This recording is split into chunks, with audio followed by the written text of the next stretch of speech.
Hi hello నమస్తే welcome to information with Murali YouTube channel. So ఈరోజైతే మనం ఇంద్రమ్మ ఇళ్ళపై ఉన్నటువంటి ఒక సమాచారాన్ని మీ ముందుకు తెచ్చే ప్రయత్నం చేస్తున్నాను. సో ఇంద్రమ్మ ఇల్లు కనుక మీకు వచ్చిందా, లేకపోతే మీరు ఇంద్రమ్మ ఇల్లు కడుతున్నారా, ఖచ్చితంగా మీరు ఈ విషయం తెలుసుకోవాలన్నమాట.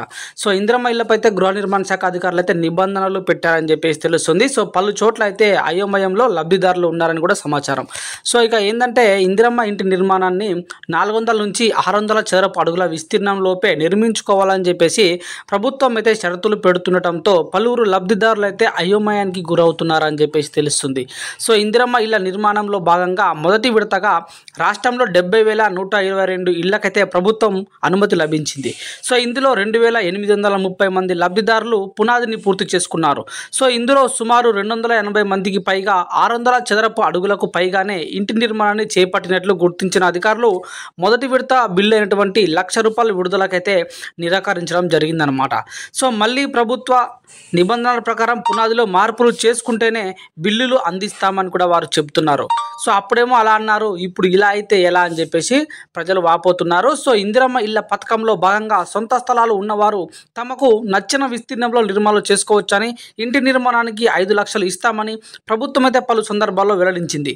సో ఇక మోడల్ ఇళ్లను కూడా లబ్ధిదారులకు ఈ విధంగా చూపించింది. సో లబ్ధిదారులకు అందుబాటులో ఉంచినప్పటికీ ఎలాంటి నిబంధనలను పెట్టబోమని చెప్పేసి ఫస్ట్లో తెలిపింది అనమాట.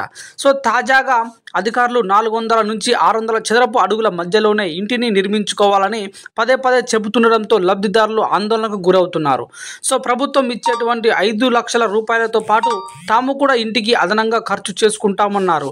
సో ఇప్పుడు నిబంధనలు విధిస్తే ఎలా అని పలువురు అభ్యంతరం కూడా వ్యక్తం చేస్తున్నారని చెప్పేసి సమాచారం.